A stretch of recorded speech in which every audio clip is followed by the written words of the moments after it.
In this video, we're going to make this bass.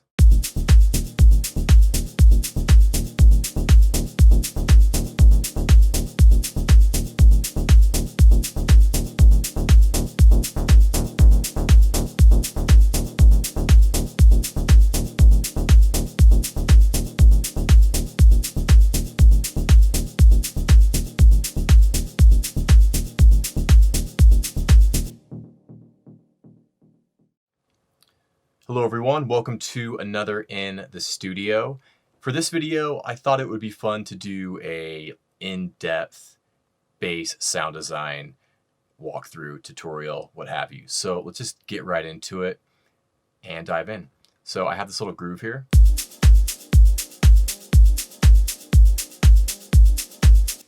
And I'm going to design a kind of deep, proggy, stabby bass for this little groove. So the first thing I like to do when I'm making a bass like this is kind of either tap out a rhythm or just plot down a simple rhythm in the piano roll. So that's what I've already done. I've just put down a simple little groove here, and I've just changed the velocity slightly, and that will become more apparent why I did this a little bit later. But just the velocity changes gives it a little bit of a groove straight off the bat. We might change this, we'll see, but I like to have some sort of rhythm to work to before I start designing the patch. So what we're going to use for this is massive. This is just the default sound here. Let's turn it on. Okay, so not very exciting right now. Let's I'm just going to mute the hats. Pretty much everything. Maybe we'll leave the kick going for a second. Let's just mute the kick too. And let's work on this. So first thing I'm going to do is set up the oscillators. So we're going to leave this one as a saw wave. And the second one is going to be a saw, but I'm going to change it to saw 2. And let's just put a filter on here as well. Just going to turn the resonance down for now, and we'll dial that in later.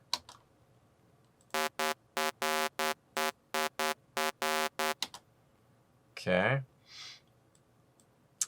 Not a high pass, I want a low pass. There we go. That's better. Okay, so Oscillator 2 is going to be a saw wave as well. But I'm going to pitch this one down a little bit, so I might pitch it down about 5 semitones. So let's do this. Maybe just detune it a little bit.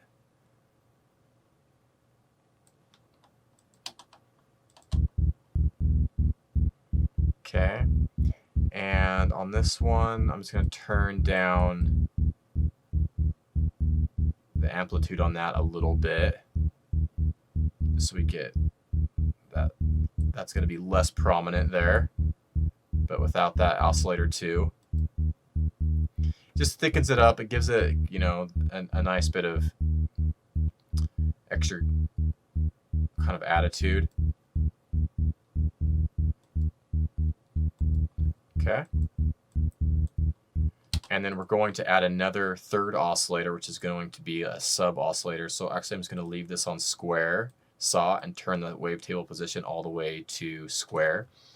And just because I'm using massive, don't get caught up on that. There's so many synths that you can recreate this sound with. So if you're using a different synth, just follow along with the concepts and you should be able to get something very similar. All right.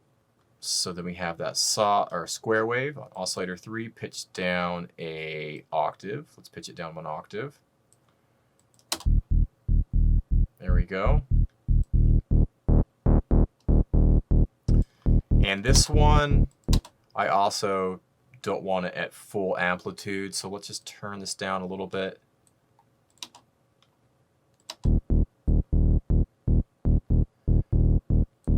Maybe even the intensity a little bit.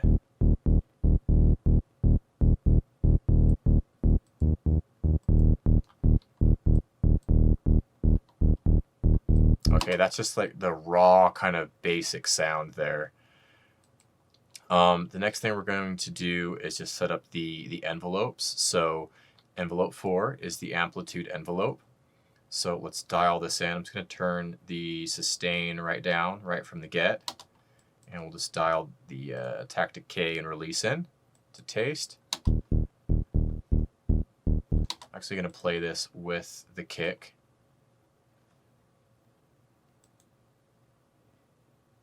We'll just play it with the drums, just so we can, you know, really feel how it's reacting with the groove.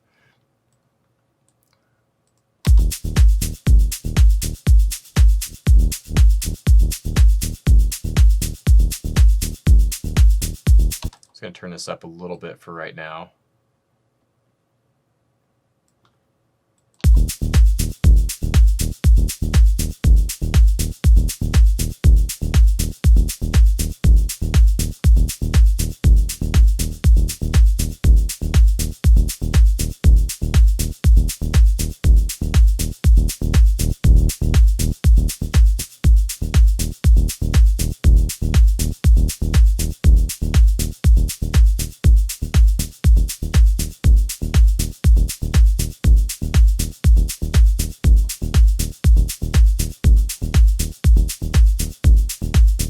That feels about right. I'm going for, you know, kind of a stabby, just deep bass. I don't want, you know, a big long decay. I don't want a big long release. I want it to be kind of, you know, tight and pretty punchy.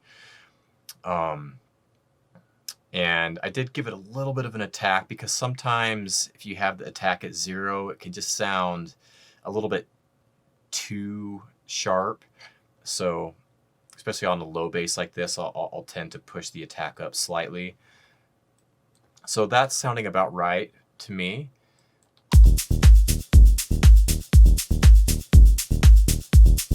The next thing is let's use this envelope 1 here to modulate the cutoff. And so let's just drop this here.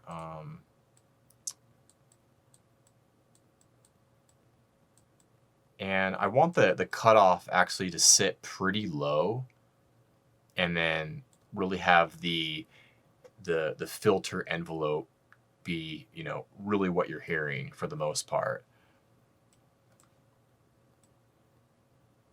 So set it about there. Something like that. Just turn that up a little bit.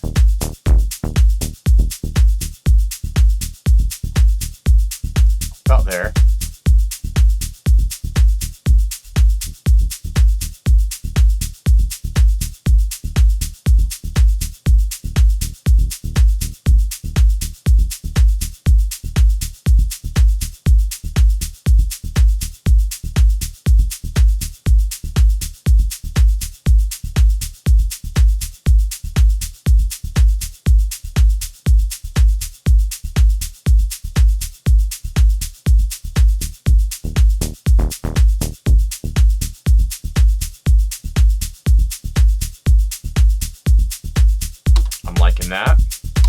That's sounding pretty good.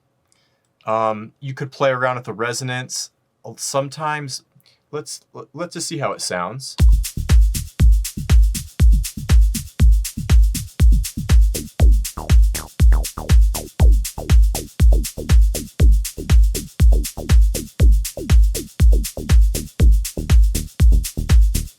You notice, you know, when you turn the resonance up high, you get that acidy type of sound, and you actually start losing a lot of the low end. I guess it really depends on the filter that you're using too, but I don't really want that type of sound for this low bass, so I'm going to leave the resonance all the way down for this particular bass patch. Okay, so the next thing, let's start to, now that we've got kind of the basic shape of the sound and the, you know, in the raw, you know, sound itself, let's make it a little bit more interesting and add a little bit of movement to it. So what I want to do here is actually drop LFO 5 onto the pitch of oscillator 1. And what I'll do here is I'll change the shape or the waveform to a noise waveform. And I'm going to turn the X fade all the way to the noise. So we're just getting just the noise shape. And I'm going to use this to slightly drift the pitch of Oscillator 1 by just a little bit, like that much. And what I'm trying to do here is actually mimic, you know, the subtle pitch drifting of an analog synth to give it, you know, a little bit more of an analog vibe. And for this, I really want a very slow rate. So I'm going to turn the rate right down. And let's actually, just for a second, just so you can hear like what this is actually doing to the sound, I'm just going to exaggerate it a little bit. So I'll just turn this up. I'll just turn it up a little bit here.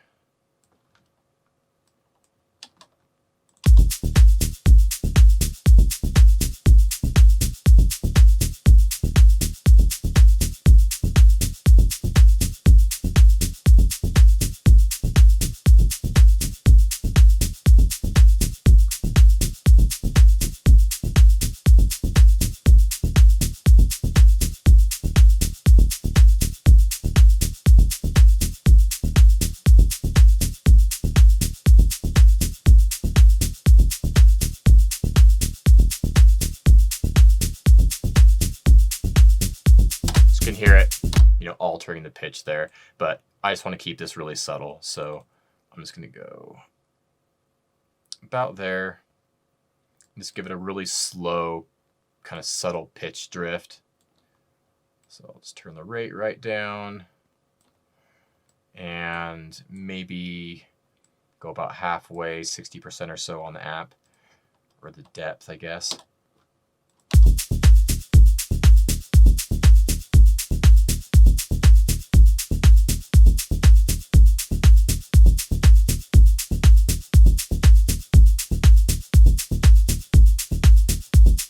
There. Cool.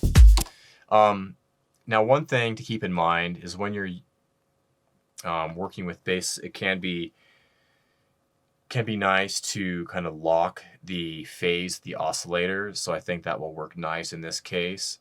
So I'm just going to select this restart via gate here. So listen to what that does when I click that in.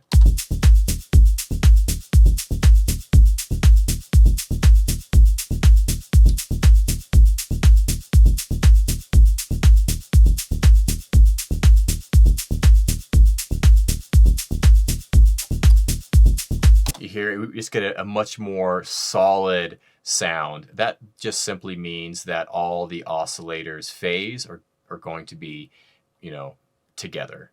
They're all going to be in phase with one another. So we're going to get a nice solidified sound. So I tend to do that pretty much, well, not all the time, but for a bass like this especially, I'll make sure that the oscillator phases are locked together. The next thing I want to do is in this voicing tab, I want to switch this to monophonic. It's important to do this because depending on your release settings or how you have your envelope set up, if you have it to polyphonic, you could possibly get the release of one note overlapping with another note, which is not what you want. Monophonic simply means, that we're only able to play one note at a time. So that's going to make sure that we don't get any overlaps. And that's even more of an issue when you're working with a longer sustained bass. So keep that in mind. I always pretty much turn my basses to monophonic. And I'm going to turn the unisono to 2, so we just have 2 voices rather than 1. And that should be all we need to do in this voicing tab. Okay, so that is sounding pretty good.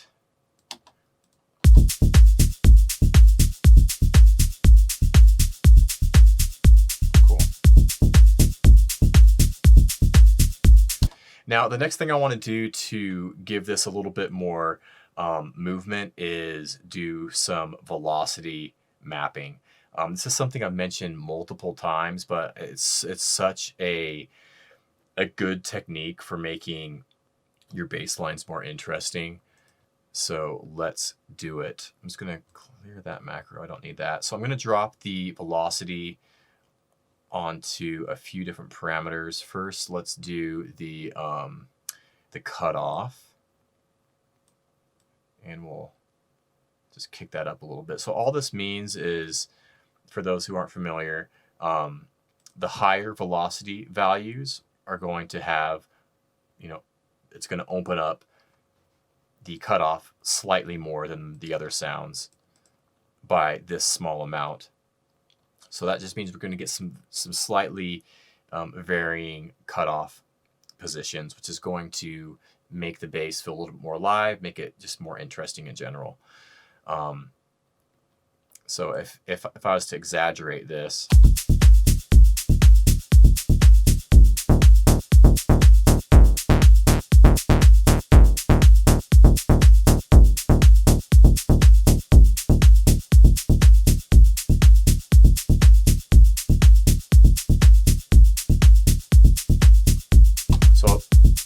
so you can hear the effect there, but a little bit really does make a big difference. So I'm not going to only do it to the velocity. I'm going to do it, to the cutoff. I'm also going to use the velocity to control a few more parameters. So on the, let's see here. On the filter envelope, let's do this. I'm going to turn this down a little bit.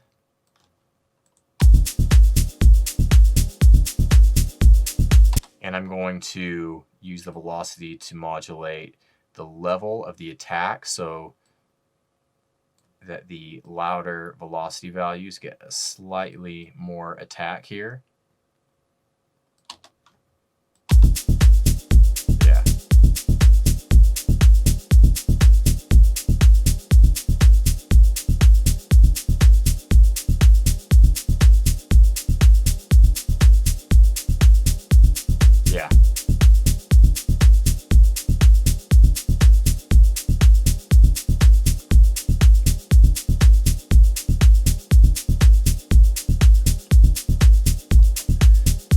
And then we'll also do the decay on the amplitude envelope as well by a very small amount. Just give it a little tickle there.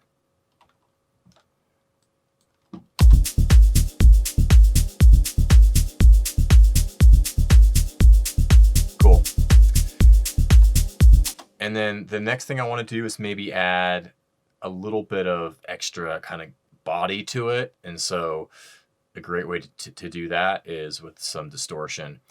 So I'm going to just try the classic tube here, which is usually good for this type of application. So let's have a listen. It's too much.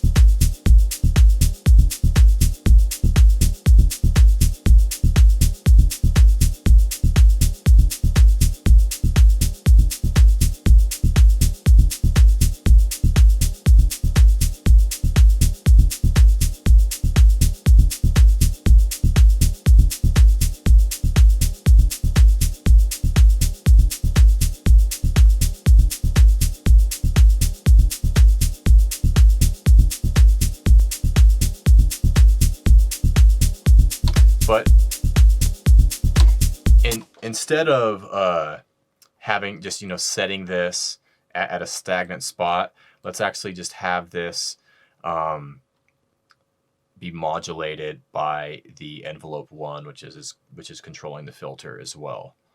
So we'll drop this on here and we'll just kick this up a little bit so that has some movement as well. It's not just static.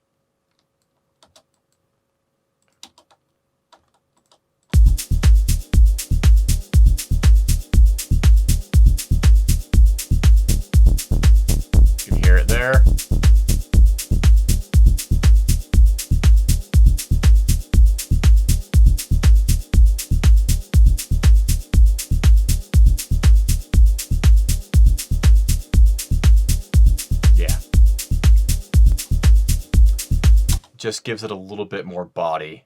So I like what that's doing. And then what I would do is just, you know, filter this right down.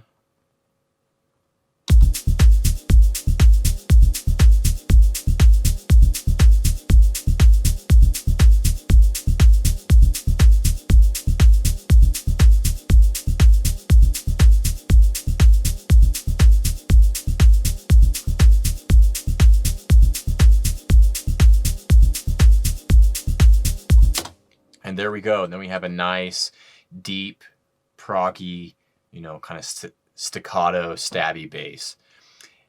But we can take this further. Let's actually duplicate this bass. So I'm going to clone this, and we're going to make another bass to sit on top of it. So, and we'll add some more kind of spatial effects and really kind of take this bass kind of, you know, to the next level. So we got our copy here. What I'm going to do is just copy the MIDI. We'll go to a new channel here, paste this in, and just rename this guy. We'll call it top bass. Okay, I'll put this on 35. Okay. All right. And then on this one, first thing is, since we already have the low bass, let's just cut the low end off of this one straight away. You know, actually, before I do that, on this low bass here, let's add some sidechain.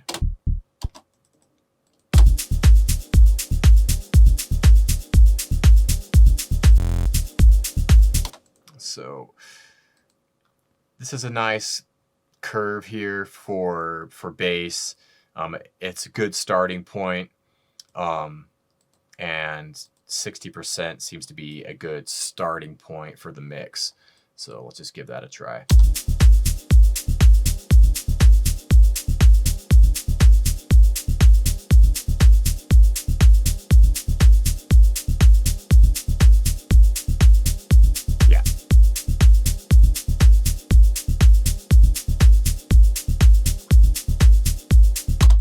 That's sounding a little bit tighter and playing with the kick a little bit nicer there, I think.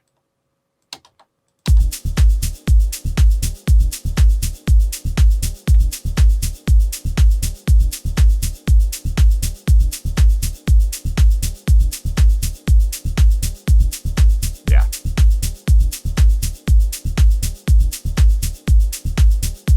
Cool. All right. So on the top bass, what we're going to do is, let's just mute the low bass just for a second. Let's play this one. Let's add some sidechain to this one straight away. But because this one's going to be a top bass, I'm going to sidechain it a little less aggressively. So we get, you know, some of the more of the mid-range coming through and not ducking so hard. So let's just use the same curve so the two are in sync, but I'm going to give this one a mix of about 45% rather than 60. Okay.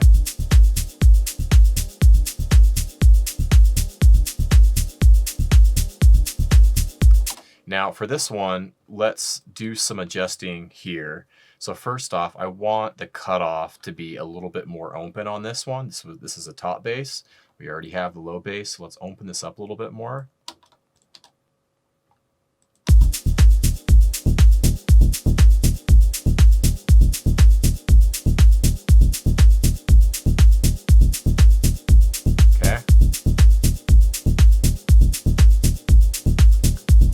Let's cut that low end off. I'm just going to grab an EQ here.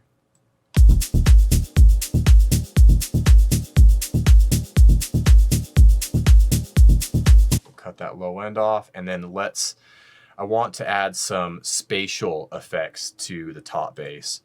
I mean, we have the low bass, it's handling, you know, we're keeping it clean and mono. On this one though, I want to add a little bit more of a spatial, some spatial effects. So I'm going to grab a delay. I'm going to put it on the insert because I want to spread the sound out a little bit. So in this case, I would maybe put it on the actual bass itself and not run it through a delay send. But that's also an option too. You could do it either way. So I'm just going to go with the H delay here, and I'm going to go for ping pong. I'm going to turn the analog off, which just introduces a little bit of noise, but I don't need that. So let's just turn that off. I'm going to turn the mix down a little bit.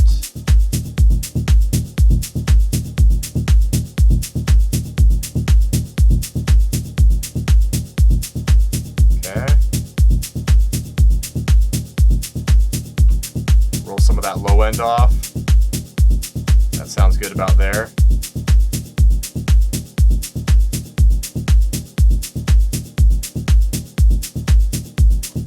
Cool.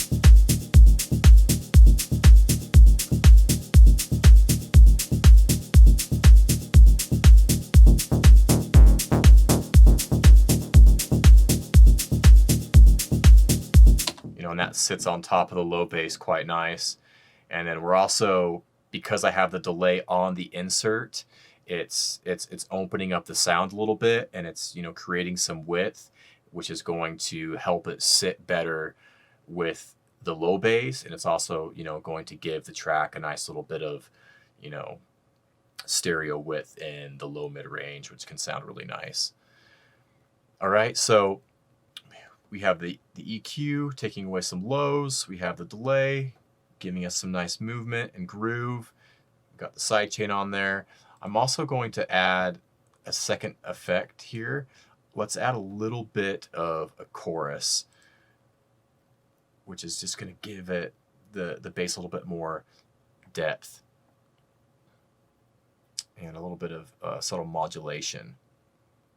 So I'm just going to use a regular chorus here, and I'll probably just change. Let's just give this a listen here. Let's just play with the rate.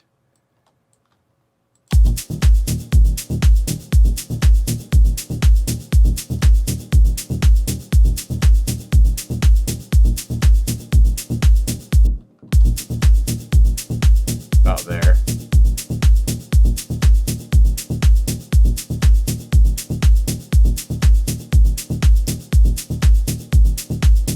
I don't want to go crazy with this. I want it to be quite kind of subtle, but just listen when I turn it on and off. You can hear what's happening. Hopefully you're listening to this with good headphones or speakers, or you might not be able to hear a huge difference, but without it. And with.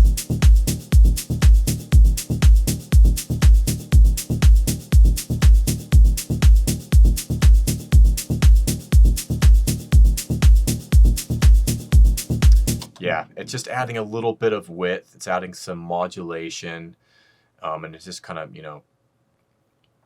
making it a little bit more interesting.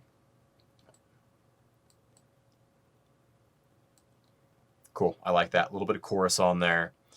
And then the next thing I would probably do to the top bass here is set up a macro.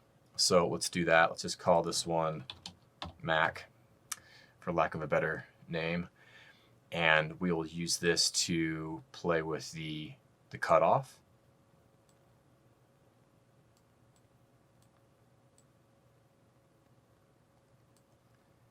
And we can use this to maybe modulate up the noise. So keep the color all the way up. And maybe go about 50% here. Let's listen to that.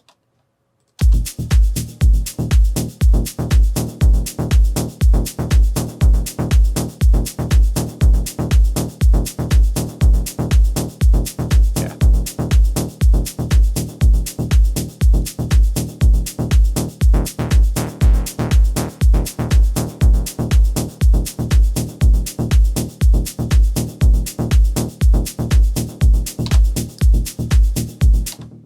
the noise is really just going to add a little bit of like kind of a, you know, a dusty, more gritty feel, give it more of a, you know, a vintage analog synth kind of vibe, which is what I really like. And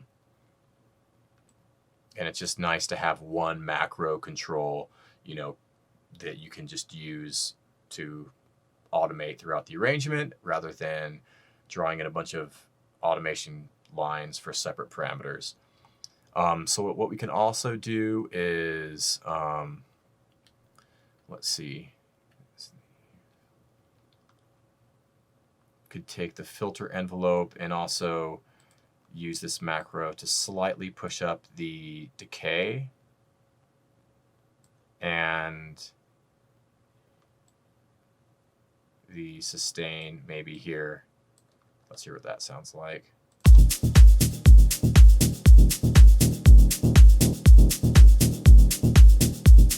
Yeah.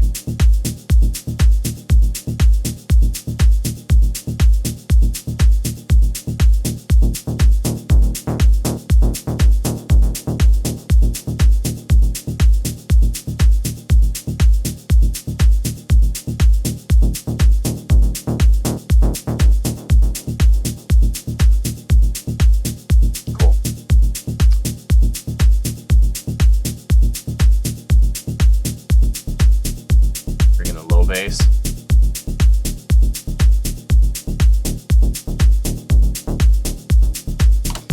And then the last thing I would maybe do here is maybe even send this top bass through a reverb. So I already have a reverb kind of set up, just a basic chamber, 1 second decay with a little bit of pre-delay, you know, cut a little bit of the low end off so I don't get too much low end in this, and send that top bass through a little bit of reverb, just to give it a little bit more, you know, space and help settle it in the mix even better. So let's try some reverb on this. I'm just going to open up this a little bit.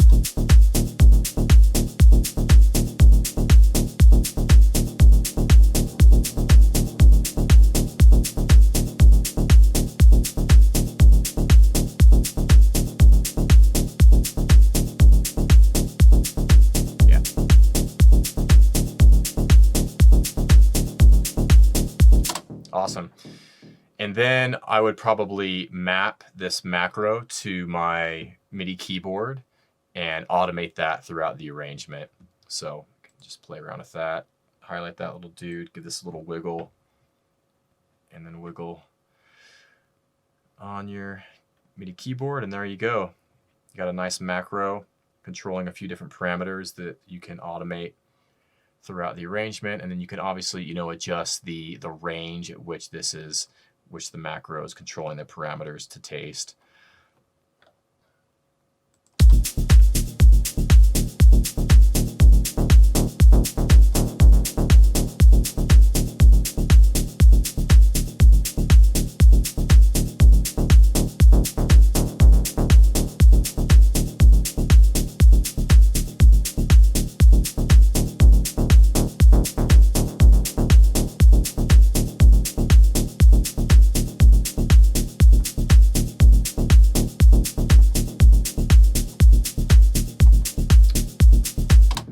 And there you go. There's a deep, proggy, stabby bass with multiple layers.